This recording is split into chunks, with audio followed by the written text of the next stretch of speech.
They see my disability, I see my ability. They call me disabled, I call myself differently abled. There are some incidents that happen in your life. Those incidents break you, deform you, but they mold you into the best version of you. And the same thing happened to me. I was 18 years old when I got married. My father wanted me to get married. And all I said was, if that makes you happy, I'll say yes. And of course, it was never a happy marriage. Just about after 2 years of getting married, I met a car accident. Somehow my husband fell asleep and the car fell in the ditch. He managed to jump out, saved himself. I'm happy for him. But I stayed inside the car and I sustained a lot of injuries. The list is a bit long, don't get scared. The wrist was fractured. Shoulder bone and collarbone were fractured. My whole rib cage got fractured. And because of the rib cage injury, lungs and liver were badly injured. I couldn't breathe. I lost urinary bowel control. That's why I have to wear the bag wherever I go. 3 vertebrae of my backbone were completely crushed. And I got paralyzed for the rest of my life. I finally ended up in a hospital where I stayed for 2.5 months. I underwent multiple surgeries. One day, doctor came to me and he said, well, I heard that you wanted to be an artist, but you ended up being a housewife. I have a bad news for you. You won't be able to paint again because your wrist and your arm are so deformed, you won't be able to hold a pen again. Next day, doctor came to me and said, your spine injury is so bad, you won't be able to walk again. Because of your spine injury and the fixation that you have in your back, you won't be able to give birth to a child again.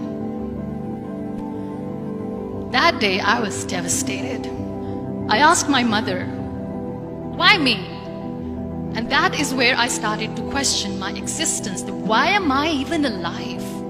And that is where I realized that the words have the power to heal the soul. My mother said to me, this too shall pass. God has a greater plan for you. I don't know what it is, but He surely has. And in all that distress and grief, somehow or the other, those words were so magical that they kept me going.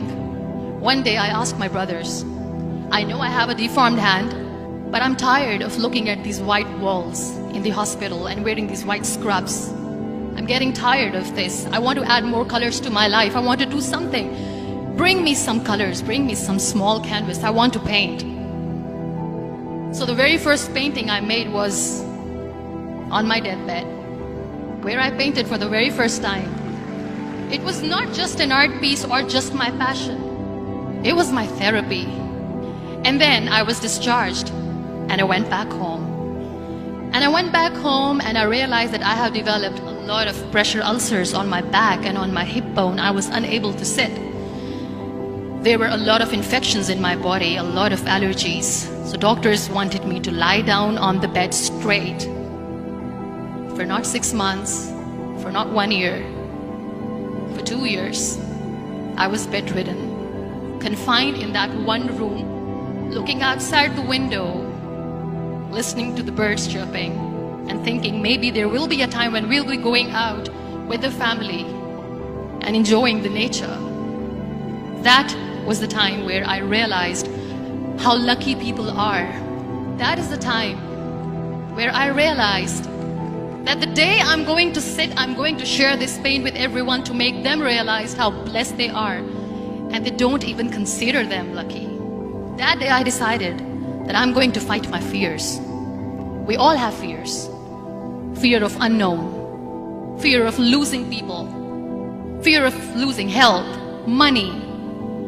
We want to excel in career, we want to become famous, we want to get money. We are scared all the time. So I wrote down one by one all those fears. And I decided that I'm going to overcome these fears one at a time. You know what was my biggest fear? Divorce. I was trying to cling on to this person who didn't want me anymore, but I said no. I have to make it work. But the day I decided that this is nothing but my fear, I liberated myself by setting him free.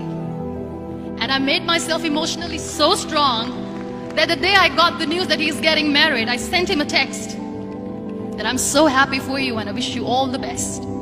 And he knows that I pray for him today. Number 2 was, I won't be able to be a mother again.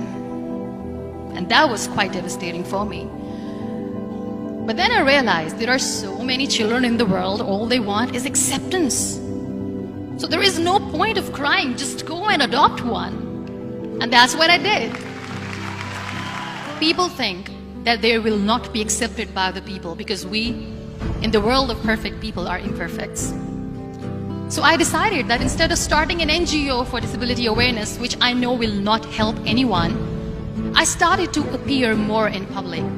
I started to paint. I decided that I'm going to join the national TV of Pakistan as an anchor person.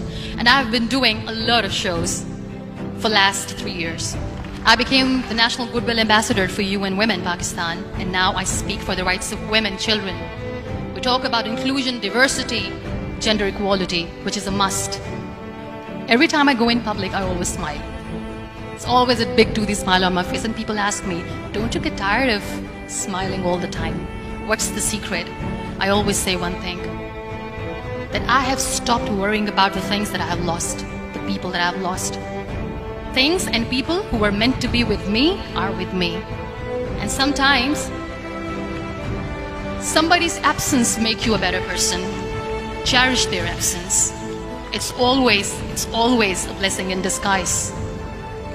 Live your life fully. Accept yourself the way you are. Be kind to yourself. Be kind to yourself. I'll repeat, be kind to yourself, and only then you can be kind to others.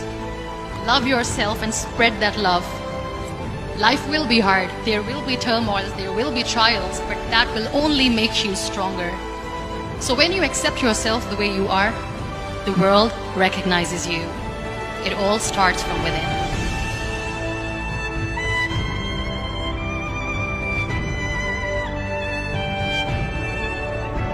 இந்த video உங்களுக்கு பிடிச்சிருந்தா மறக்காம subscribe பட்டனை அழுத்துங்க.